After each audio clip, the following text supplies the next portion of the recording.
बेटा good morning. ठीक है बेटा सब। चलिए लास्ट क्लास हमारी बीच में रुक गई थी किसी कारणवश। तो टॉपिक चल रहा था हमारे पास डेप्रीसिएशन। डेप्रीसिएशन में मैंने आपसे कहा बड़े सारे मेथड्स हैं। जैसे कौन कौन से मेथड्स थे डेप्रीसिएशन के? मेथड्स कौन कौन से थे बेटा?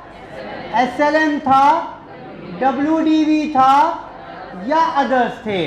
इसके पीछे अजम्पशन क्या थी कि asset is used evenly through out it's life, तो हर साल डेप भी बराबर लगेगा।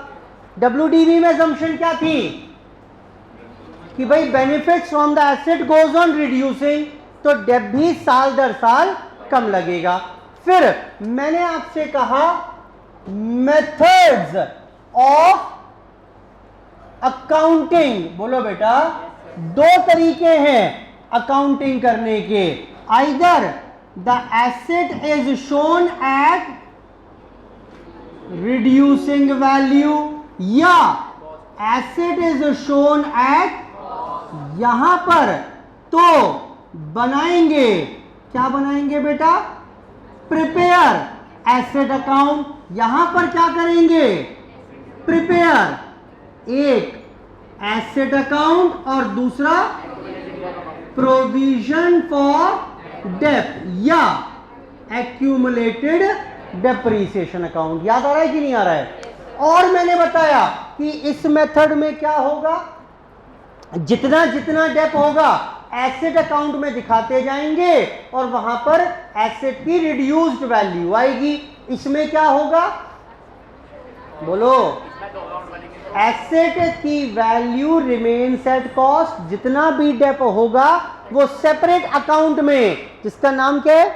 प्रोविजन फॉर डेप अकाउंट, वहां जाकर डेप लगता जाएगा, वहां जाकर डेप एक्यूमुलेट होता जाएगा। बोलो बेटा ठीक। और कुछ ऐसी नजर आएगी बैलेंस शीट। बैलेंस शीट में एसेट दी हुई है 2 लाख की और एक्यूमुलेटेड डेप दिया हुआ है 45,000 का। क्या समझ में आ रहा है आपको? बताओ क्या समझ में आ रहा है? बताओ। पहली बात तो हम डेप्रीसिएशन की अकाउंटिंग इस मेथड से करते होंगे, एक बात। दूसरी बात, जब एसेट खरीदी थी, पता नहीं कब, लेकिन जब खरीदी थी तो वो 2 लाख की खरीदी गई थी और तब से लेकर आज तक का कुल मिलाकर डेप कितना लग चुका है? सो दिस इज व्हाट, क्या है ये है डेप्रीसिएशन टिल डेट। बोलो बेटा। And this is not equal to current year dep. समझ में आ रहा है क्या बोल रहा हूं? बोलो बेटा। करंट ईयर का डेप भी लगने के बाद इस अकाउंट में चला गया था और तब वो इकट्ठा होकर इतना डेप आया है। बोलो बेटा। एक्यूमुलेटेड डेप और करंट ईयर डेप बराबर होंगे। बताओ कब?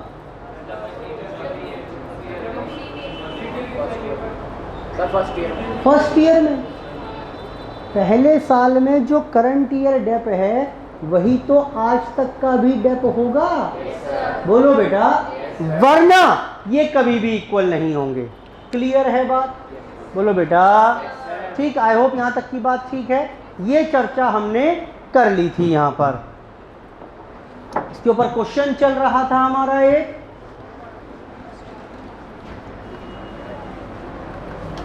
क्वेश्चन नंबर 1 तो कर लिया शायद हमने। 1 तो कंप्लीट हो गया था ना, तो कंप्लीट नहीं हुआ था। क्या हुआ था याद ही नहीं आ रहा मुझे। बताइए बात। लाइव चलिए, चलो ठीक है। एक काम करते हैं, कर लेते हैं, कोई ऐसी बात नहीं है। क्वेश्चन नंबर 1 चलो देख लेते हैं। हमें बनाना था यहां पर we need to prepare asset account. जरा बताना कितने में खरीदी थी एसेट मैंने? 75 लाख। फिर हमने डेप लगा दिया था इस पर 10 लाख का और बैलेंस बच गया था कितना? 65 lakh. So this was year 1। Year 2 में to balance brought down 65 lakh, depreciation 10 lakh, balance carried down 55 lakh. Year 3 में to balance brought down 55 lakh, depreciation 10 lakh, balance carried down how much? 45। For year 4 बेटा पहले मेथड से अकाउंटिंग कर रहे हैं, आपको समझ में आ रहा है ना? डेप्रीसिएशन के मेथड अलग चीज है और अकाउंटिंग के मेथड अलग चीज है, ठीक? डेप्रीसिएशन बताओ कितना? 10 लाख। ओ बैलेंस बताओ? 35। कमाल ही कर डाला बेटा आपको। Year 5 to balance brought down 35 lakh. बेटा बोलो ईयर 5 पर आ गए। अब उसने ये कहा था, ये क्वेश्चन नंबर 1 की बात कर रहे हैं ये, उसने ये कहा था कि in the middle of year 5, ये लिखा हुआ था 5वें साल के मिडिल में हमने ये एसेट बेच डाली। कितने में? 32 लाख में, यही बोल रहा था। अब जब एसेट बेचेंगे तो 3 काम करने होंगे। पहला क्या? डेट ऑफ सेल तक का डेप्रीसिएशन, यानी 6 महीने का डेप कितना आएगा भाई? पूरे साल का 10 लाख है, पूरे साल का 10 लाख है तो 6 महीने का 5 लाख। पहला स्टेप। दूसरा स्टेप क्या रहेगा? सेल प्रोसीड्स बुक करवाइए। Bank account debit to asset, कितने में बेचा? 32 लाख। और तीसरा स्टेप रहेगा प्रॉफिट लॉस ऑन सेल। आओ चेक करते हैं। एसेट की वैल्यू साल के शुरू में कितनी थी? हाँ जी 35 लाख। डेट ऑफ सेल पर आते आते कितनी हो गई? 30 लाख रह गई। 35 लाख शुरू में थी, 6 महीने और घिसावट आई, 5 लाख का डेप लग गया, 30 की वैल्यू रह गई। And now this asset is subsequently sold for ₹32 lakh. बोलो बेटा प्रॉफिट हुआ कि लॉस हुआ? प्रॉफिट हो गया बेटा। क्या है ये? Profit on sale. स्टेप 3। तो ये 3 काम करने होंगे आपको as on the date of sale. करो नोट फटाफट से, नहीं किया तो होगा। क्वेश्चन नंबर 1 कुछ कर लिया था हमने, फिर कुछ टेक्निकल इशू आ गया था। करिए क्वेश्चन नंबर 1। इसी क्वेश्चन को दोबारा करेंगे using second method of accounting. Accounting दूसरे तरीके से करते हुए इसी क्वेश्चन को दोबारा देखेंगे।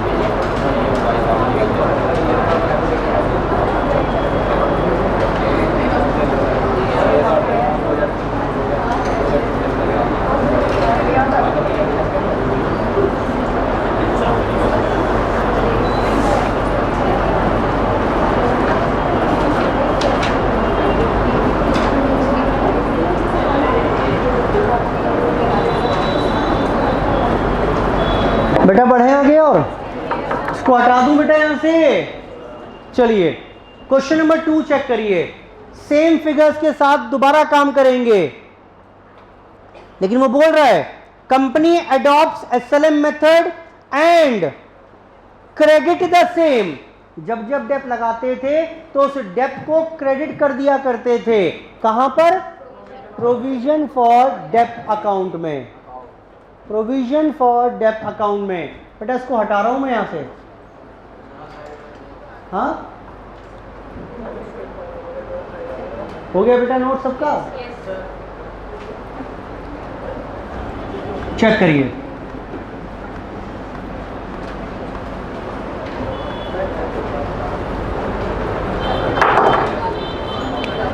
Question number 2, we need to prepare asset account and provision for dep account. Asset खरीदी 75 लाख में, बेटा यही था। अब डेप लगाते हैं, कितने का लगना है? 10 लाख का। बाय डेप्रीसिएशन नहीं, क्या बोल रहे हैं वो? Credit the same. कहां कर दें credit? To separate account known as provision for. Clear है बात? ठीक। अब इससे ये फायदा हो गया कि asset will remain, asset will be maintained at its cost and depreciation will be accumulated in the separate account। क्या आप बैलेंस शीट देख पा रहे हो? कैसी नजर आएगी? बेटा देख पा रहे हो? एसेट साइड पर एसेट पड़ी होंगी 75 लाख की, और लायबिलिटी साइड पर होगा accumulated depreciation under the heading provisions. ठीक, चलो अगले साल to balance brought down 75 lakh. फिर से ईयर 2 का डेप्रीसिएशन लग गया 10 लाख सेपरेट अकाउंट में। ईयर 2 की अकाउंटिंग भी खत्म हो गई। Coming on to year 3, to balance brought down 75 lakh. फिर से ये तो मेंटेन रहेगा इसी प्रकार से।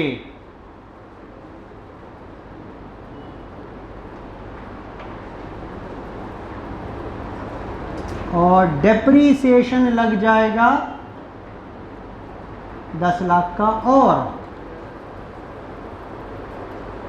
ये लो जी, ईयर 3 भी फिनिश। ईयर 4 फिर से 75 लाख।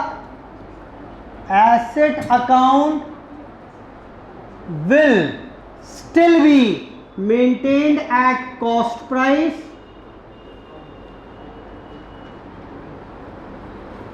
और depreciation will be credited to separate account। ये लो, आ जाओ लास्ट ईयर पर, क्रूशियल ईयर। एसेट अकाउंट तो अभी भी कॉस्ट पर चल रही है और इस पर आज तक 40 लाख का डेप लग चुका है। 5th ईयर पर आकर छोड़ दिया क्वेश्चन मैंने।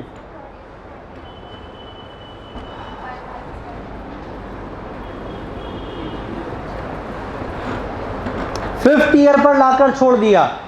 ये देखेंगे दोबारा से, बताओ क्या बोल रहा है। In the middle of the 5th year asset बेची मैंने। बेटा कितने बेची है?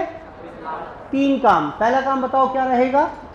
पहले तो डेप ही लगा दो नॉर्मल तरीके से, लेकिन डेप लगेगा कितने दिन का इस बार?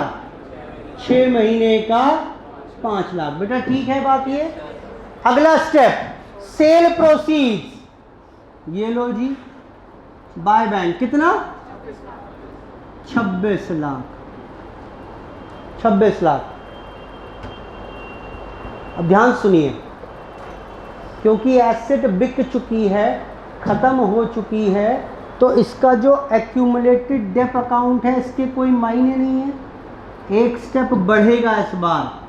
Total accumulated dep account will be transferred, will be closed by transferring the same to asset account. बेटा दिख रहा है कि नहीं दिख रहा है आपको? ये बोलो बेटा, ये 45 लाख, ये अकाउंट बंद करके 45 lakh will be transfer to asset account. जरा एसेट अकाउंट की हिंदी करके बताओ, पढ़ के बताओ क्या लिखा हुआ है उसमें। 5th ईयर में,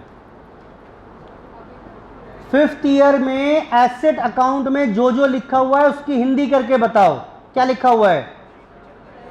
एसेट थी मेरे पास जो मैंने शायद कभी 75 लाख में खरीदी थी, उस पर आज तक डेप्रीसिएशन लग चुका है 45 लाख का। बोलो बेटा, यानी उसकी नेट बुक वैल्यू कितनी बची?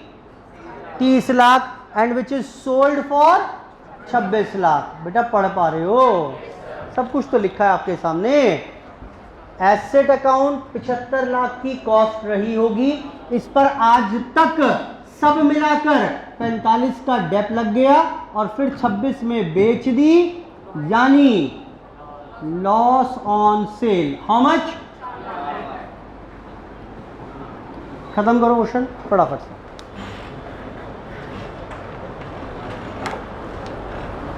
अगर प्रोविजन फॉर डेप अकाउंट है तो एक काम और एक्स्ट्रा करना होगा। The total of provision for dep account या provision for dep account is required to be closed, बंद करना होगा by transferring the balance to asset account. जी बेटा बताइए।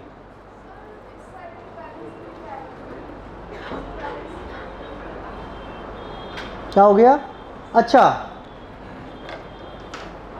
ये कह रहे हैं क्या बेटा? Carry down.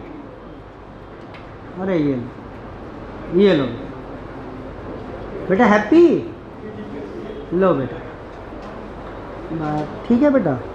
कहाँ ये इररिलेवेंट, चल बेटा नोट कर लिया बेटा, मोबाइल से मत खींचो, है ना, नोट कर लो। हाथ पैर चलाओगे ना तो ज़्यादा अच्छा रहेगा, करंट बना रहेगा। एग्ज़ाम में फ़ोटो काम ना आएंगी। हाथ पैर चलाओ बेटा, ये तो घर के लिए होती हैं चीज़ें, कभी कभार हो गई, सारे फ़ोटो ऐसे ही रह जाएंगे रखे मोबाइल में।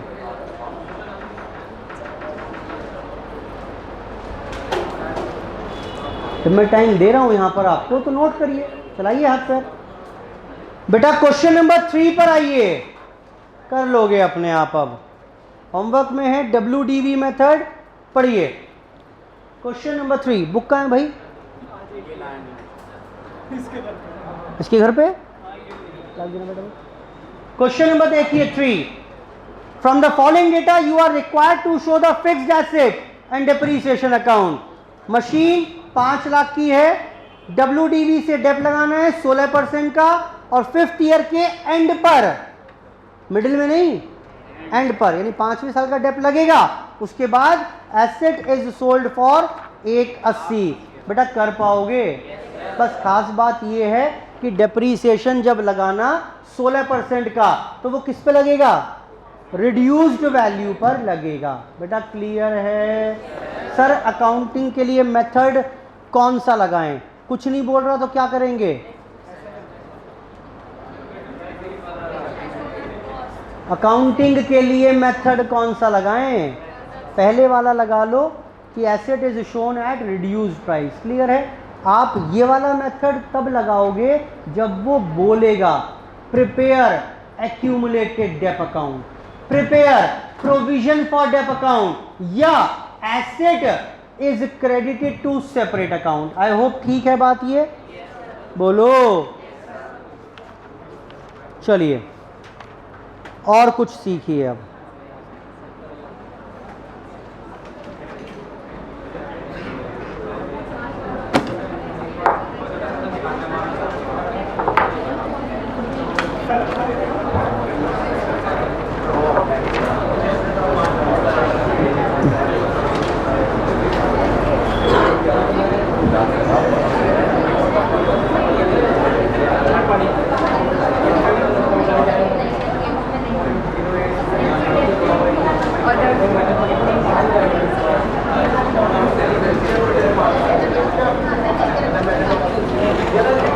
चलिए एएस पर आते हैं।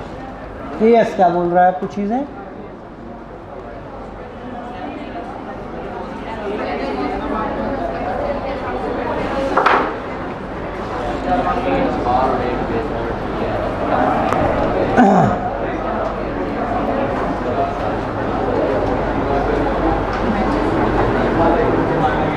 change in estimated useful life। सुनो क्या हुआ, एसेट की कॉस्ट थी 5 लाख रुपए, scrap value was 40,000 and life was 10 years. We decided to provide depreciation by SLM method। बताना बेटा कितना लगा डालोगे हर साल डेप्रीसिएशन। 46,000 पर एनम का डेप लगेगा। बोलो बेटा डेप्रीशिएबल अमाउंट कितना है जरा बता देना। 46,000 सब भूल जाते हो। डेप्रीशिएबल अमाउंट पूछ रहा हूं मैं आपसे कितना है, डेप्रीसिएशन पर एनम नहीं पूछ रहा। डेप्रीशिएबल अमाउंट कितना है 4,60,000 which is required to be written off over the period of 10 years। यानी depreciation per annum under SLM method रहेगा 46,000 रुपए। क्लियर है बात ये? ओके क्या हुआ इसके बाद, आफ्टर 3 years 3 साल। अच्छा ये बताना 3 साल में टोटल डेप कितना लगा दिया होगा। 1,38,000 का डेप लग गया। मैं केस स्टडी तैयार कर रहा हूं, अभी सवाल तो आएगा बाद में। मैं केस समझा रहा हूं आपको। एसेट खरीदी गई, इतनी स्क्रैप था, इतना डेप लगाना तय हुआ, 3 साल तक इतना डेप लग गया। अब बताइए बुक वैल्यू कितनी है, एसेट किताबों में कितने पर आ रही होगी। हाँ जी भाई 5 लाख की थी, खाता एनालाइज करो ना दिमाग में, अकाउंट बनाओ दिमाग में। 5 लाख का बनाया होगा, ये डेप लगाया, ये लगाया, ये लगाया, 3 साल में इतना लग गया, तो किताबों में कितने की वैल्यू होगी 3,62,000। जरा बताना रिमेनिंग लाइफ कितनी है इसकी 7 years। बोलो हाँ। नाउ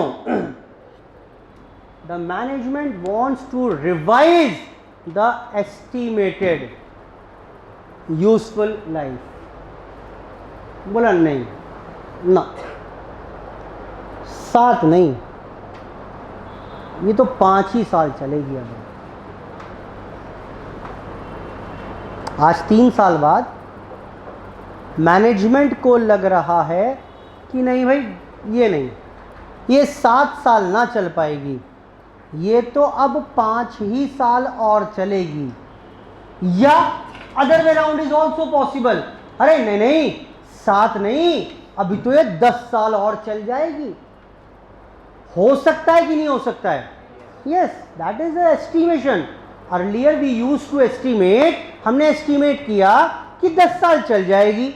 जब 3 साल उसे यूज किया तो मुझे नॉलेज आ गई, मेरा एक्सपीरियंस आ गया, मेरे को ज्यादा समझ हो गई मशीन के बारे में, और अब मैंने एनालाइज किया, ओह गलत एस्टिमेशन हो गया, अभी तो ये 5 ही साल चल पाएगी या 10 साल चल जाएगी। पॉइंट समझ में आया कि नहीं आया? Change in estimated useful life. Clear है? मान लेते हैं now the revised remaining life is 5 years। 10 भी हो सकता था ये। अब बात ये आती है कि अकाउंटिंग ट्रीटमेंट कैसे होगा। इसका मतलब तो हमने पहले गलत लगा दिया डेप, या गलत लगाया सही लगाया, अब डेप कैसे लगाएं। तो एएस क्या बोलता है, एएस 10 बोलता है सुनो जी, देखो जो हो गया सो हो गया, क्योंकि उस टाइम वही एस्टीमेशन था, तो पुरानी चीजों में तो आप कोई बदलाव नहीं करेंगे। Change has to be applied with prospective effect. एक होता है रेट्रोस्पेक्टिव, एक होता है प्रोस्पेक्टिव। रेट्रोस्पेक्टिव क्या होता है, भाई साहब सब गलत हो गया, शुरुआत से खाते खोलो और ठीक करना शुरू करो, दिस इज कॉल्ड रेट्रोस्पेक्टिव, यानी फ्रॉम द वेरी बिगिनिंग। और एक होता है प्रोस्पेक्टिव, यानी करंट डेट से बदलाव कर दो, जो हो गया ठीक है भूल जाओ। अब एक काम करो, आप करंट ईयर से नया डेप लगाना शुरू कर दो। तो अब मुझे बताएंगे आप कि रिवाइज्ड डेप्रीसिएशन पर एनम कितना रहेगा। एएस क्या बोल रहा है,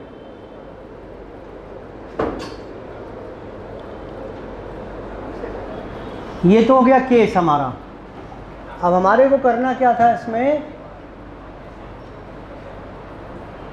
रिवाइज्ड डेप्रीसिएशन पर एनम कितना रहेगा। एएस क्या बोलता है, एएस बोलता है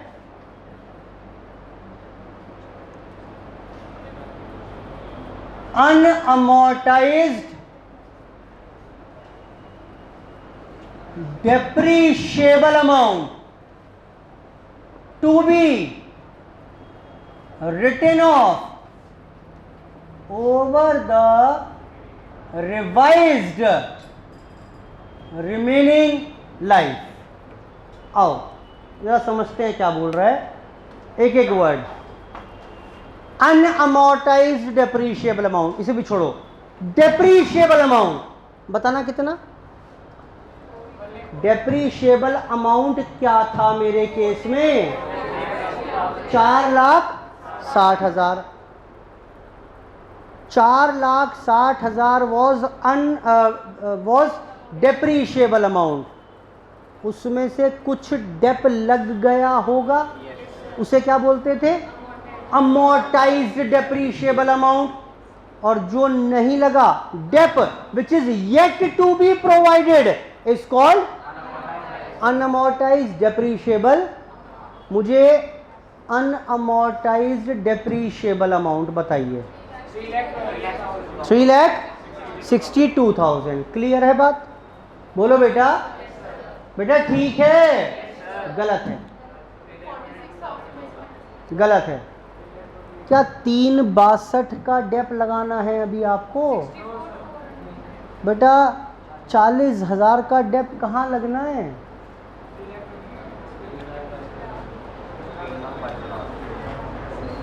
ये देखो, डेप्रीशिएबल अमाउंट बताओ कितना, 4,60,000। इसमें से अमोर्टाइज्ड कितना है, तो कितना हुआ अनअमोर्टाइज्ड? बोलो बेटा, 3,22,000। समझ में आया कि नहीं आया? कैसे आएगा ये जितनी भी बुक वैल्यू है माइनस स्क्रैप। बोलो बेटा, किताबों में वैल्यू 3,62 है, तो क्या 3,62 का ही डेप लगना बाकी रह गया? उसमें स्क्रैप तो छोड़ोगे, तो कुल मिलाकर डेप्रीसिएशन, कुछ गलत नहीं हो गया क्या? नहीं ठीक है, डेप्रीसिएशन 3,22 का और लगना है। अब एएस क्या कहता है, आप एक काम करिए, जो अनअमोर्टाइज्ड डेप्रीशिएबल अमाउंट है यानी 3,22, इसको राइट ऑफ कर दीजिए रिवाइज्ड रिमेनिंग लाइफ में। दैट इज कितना हो गया, ये हो गया बना रहा हूँ डेप्थ फॉर्मूला, कोई खास फॉर्मूला है नहीं वैसे ये, unamortized depreciable amount divide by revised remaining life. ये कैसे आएगा? ये आएगा 3,62,000 minus 40,000 divide by life is 5 years 400 per annum. देखो पहले डेप्थ 40,000 का लग रहा था, क्योंकि लाइफ कम हो गई तो डेप्थ ज्यादा लगना चाहिए।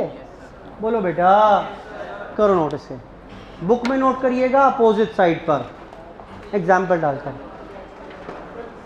हाँ जी बताइए।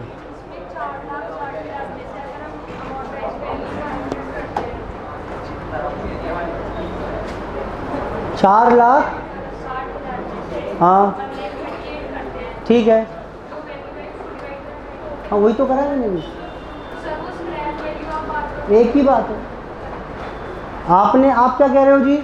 मैं 460 में से इसे माइनस करना चाहती हूँ।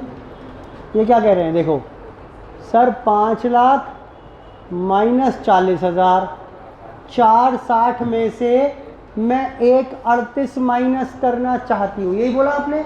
मैंने क्या कहा? 5 लाख में से ये 138 घटा देना, बुक वैल्यू आ गई, बुक वैल्यू में से स्क्रैप घटा देना, एक ही तो बात है, मैथमेटिकल इक्वेशन है, समझ में आना चाहिए। बेटा नोट करो फटाफट से, नोट करिए फटाफट से। Change in estimated useful life, change in estimated useful life.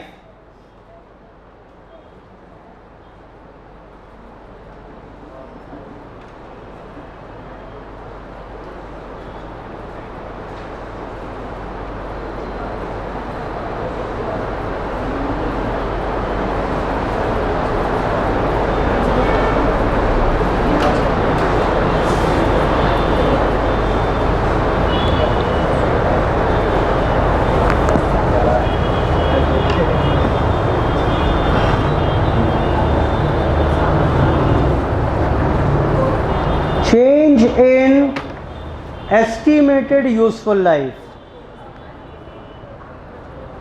बड़ा नोट कर लो फटाफट। एक केस स्टडी तैयार की थी मैंने यहां पर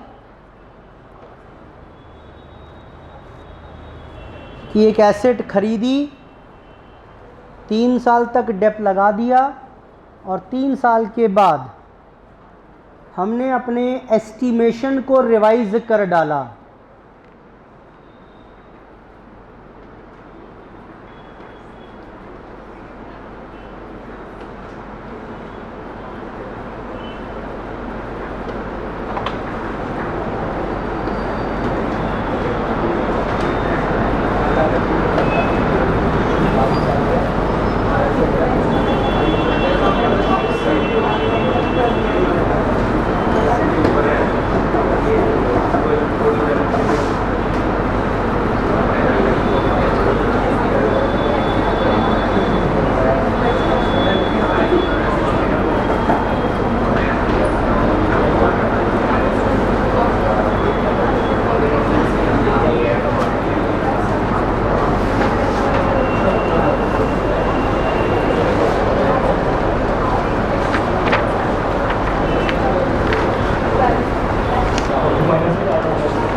बेटा बढ़ूँ आगे, चलिए इसको हटा दूँ बेटा ऐसे। सर वाली चेंज 2 बार भी आ सकता है, 10 बार भी आ सकता है।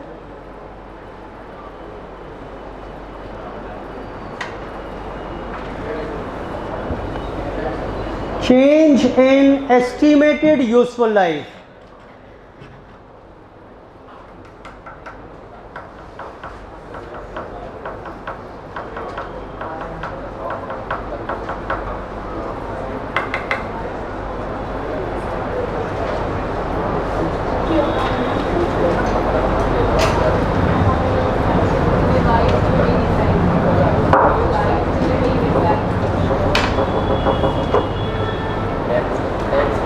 बेटा हटा दूं? Yes sir. चलिए और देखें।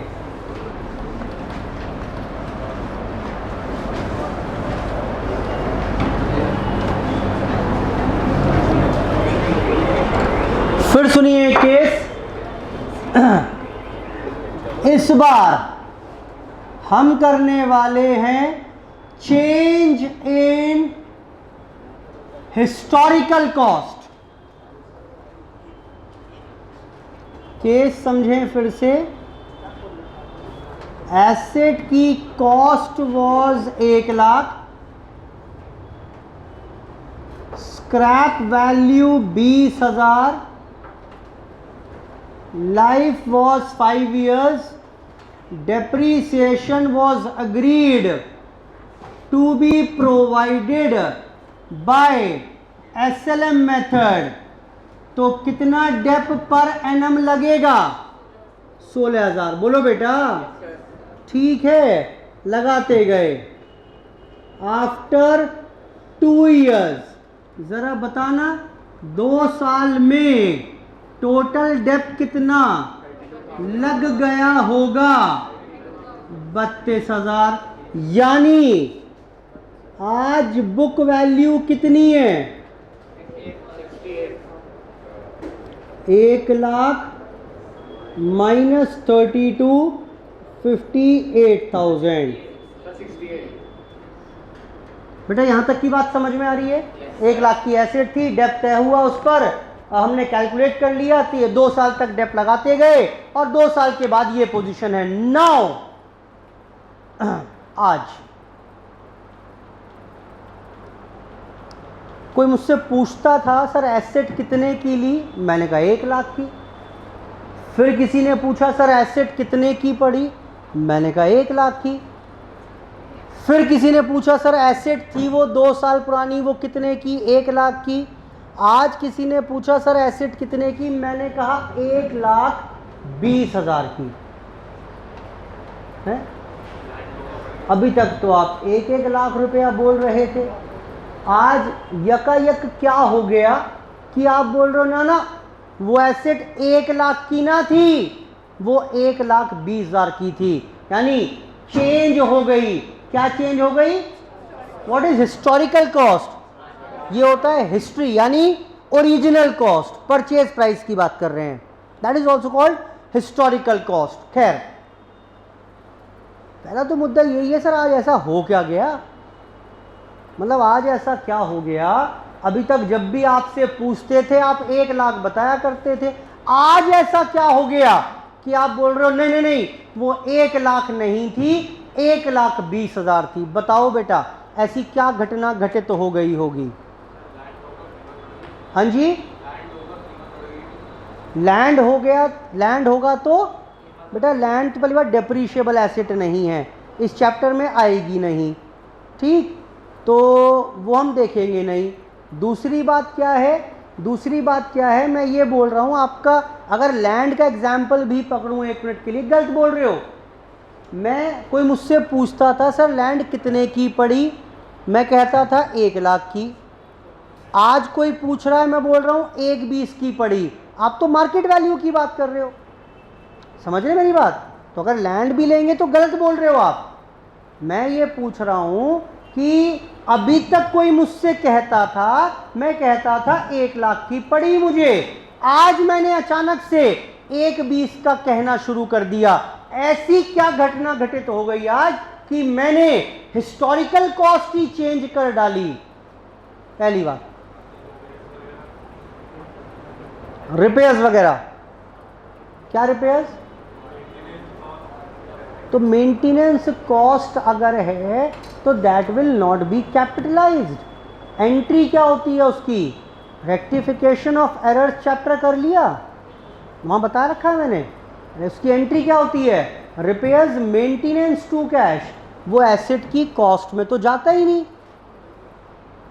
बोलो बेटा, ये थोड़ा ना कह दूंगा एसेट 1 लाख की 1,20 पड़ी, क्यों? क्योंकि 20,000 की मैंने कल मरम्मत कराई है ना, नहीं, because that 20,000 will not be added to the cost of asset, will be transfer to P&L, revenue expenditure है वो। बोलो जी, क्या क्या क्या इंस्टॉलेशन चार्जेस?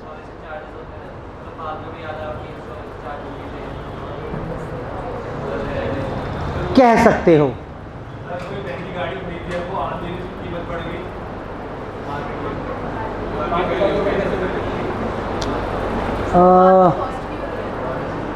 ये तो थोड़ा इलॉजिकल सा पॉइंट। सुनो, एक पॉइंट बताता हूँ जो बताया वो ठीक बताया।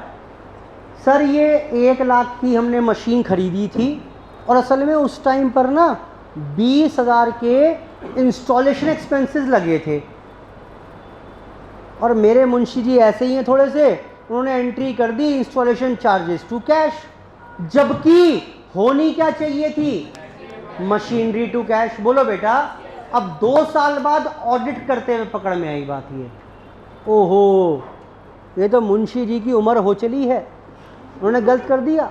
ये 20,000 की एंट्री तो कैपिटलाइज मशीन की कॉस्ट के साथ जुड़नी थी, उन्होंने डाल रखी है इंस्टॉलेशन चार्जेस में। तो आज रेक्टिफाइंग एंट्री पास कर लोगे? बोलो क्या करोगे? ये देखो शक्लें देखो बेटा, आपके ऊपर ना अधिक जिम्मेदारी है। जानते हो किस बात की? मशीनरी की नलायक, आपके ऊपर जिम्मेदारी ये है कि आपको एक स्पेशल रुतबा मिला हुआ है और आपका नाम है कोरोना बैच। समझ में आ रही है बात कि नहीं आ रही है? तो जगह जगह जब जाओगे भविष्य में आपके ऊपर प्रश्न खड़े किए जाएंगे। तो जो है ध्यान से सोच समझ के बोला करो और बोल दिया करो। मैंने क्या पूछा आपसे बताओ? हाँ जी, मैं ही भूल गया क्या बोला मैंने। हाँ, रेक्टिफाइड एंट्री क्या होगी? Machinery account debit to installation charges. बोलो बेटा, यानी अभी सुबह तक कोई मुझसे पूछता सर मशीनरी कितने की पड़ी, मैं क्या बोलता? 1 लाख। अब कोई मुझसे पूछे सर वो मशीनरी ली थी 2 साल पहले कितने की पड़ी, क्या कहूंगा?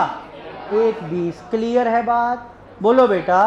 So one example is like very common errors. गलती हो गई थी भाई, अब 2 साल बाद गलती पकड़ में आई, जिसके वजह से हिस्टोरिकल कॉस्ट चेंज हो गई। ट्रीटमेंट क्या होगा वो भी बात की बात है। अभी सवाल ये चल रहा है सर ऐसा हो कैसे गया। दूसरी बात सुनो, एग्जाम्पल एक और। मैंने क्या किया, एक मशीनरी इंपोर्ट की थी बाहर से। अब इंपोर्ट की, कुछ सरकार ने मुझे सब्सिडी दे दी, टैक्स में रिबेट दे दी, खैर सब कुछ जोड़ जाड़ कर 1 लाख मैंने दिए सरकार को और मशीनरी लेकर आ गया। अब 2 साल बाद मेरे पास एक नोटिस आया कि जी आपको जो टैक्स में छूट दी गई थी, इंपोर्ट ड्यूटी आपकी माफ़ कर दी गई थी, क्योंकि आपने कुछ शर्तें 2 साल हो गए पूरी नहीं की, वो इंपोर्ट ड्यूटी आपके ऊपर वापस लेवाई की जा रही है, इम्पोज की जा रही है। होता है ऐसा? आपको समझ में आ रहा है कि नहीं आ रहा है? ठीक, ऐसा होता है, दिस मे हैपन। तो अब 20,000 रुपये आपको सरकार को और देने पड़ेंगे। कोई अभी मुझसे सुबह पूछता मशीन कितने की, 1 लाख की, अब पूछ ले अरे यार 1,20 की पड़ी है मशीन वो। बोलो बेटा, ये बात समझ में आ रही है कि नहीं आ रही है? ठीक। So these are some of the reasons कि how the historical cost of the asset can change. खैर हो गई चेंज, अब वो बढ़ भी सकती है और घट भी सकती है। करेंगे क्या? करेंगे क्या? एएस क्या कहता है? एएस क्या कहता है? रिवाइज्ड डेप्रीसिएशन पर एनम निकालने के लिए वो बोलता है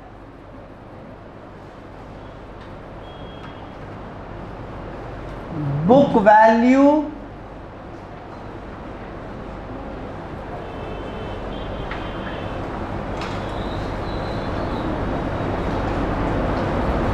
प्रोस्पेक्टिव इफेक्ट होगा पहले तो। क्या समझ में आया प्रोस्पेक्टिव इफेक्ट का? जो हो गया सो हो गया। आप ये नहीं कहोगे जी 1/20 की थी तो शुरू के 2 साल का डेप भी ठीक, ना ना ना ना ना ना ना ना ना ना, जो हो गया सो हो गया। प्रोस्पेक्टिव इफेक्ट जो करेंगे आज से करेंगे। क्या करेंगे? Book value to be revised. सबसे पहले एक काम करो, बुक वैल्यू रिवाइज करो। बताना जरा, रिवाइज्ड बुक वैल्यू कितनी? Let's say 68,000 plus 20,000। ये 20 समझ में आ रहे हैं ना? इंस्टॉलेशन चार्ज वाले जो भूल गए थे, जिसके वजह से आज हिस्टोरिकल कॉस्ट चेंज हुई, उसका इफेक्ट आज ही ले लो। 20,000 रह गए थे ना, आज ऐड कर दो। Book value to be revise. Book value revise हो गई? बोलो बेटा। अब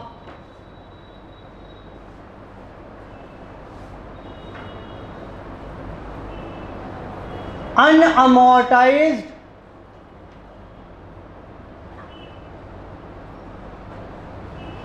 डेप्रीशिएबल अमाउंट जितना भी आएगा रिवाइज्ड वाला, to be written off over the remaining life. बताना बेटा।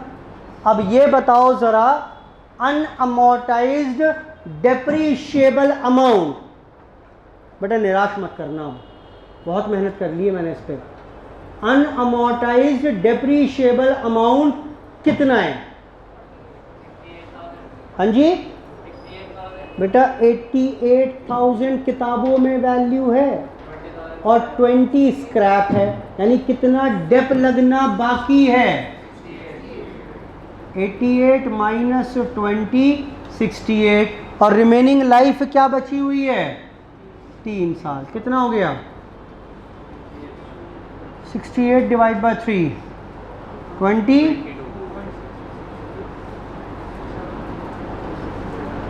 बेटा ठीक है बात, ये नोट कर लो, कॉन्सेप्ट खत्म।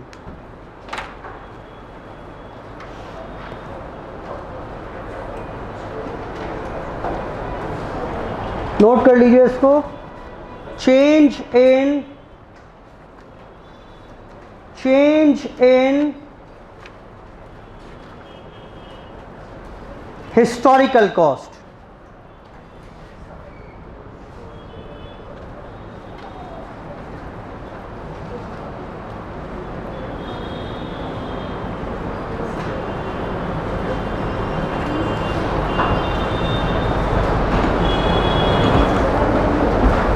नोट कर लें।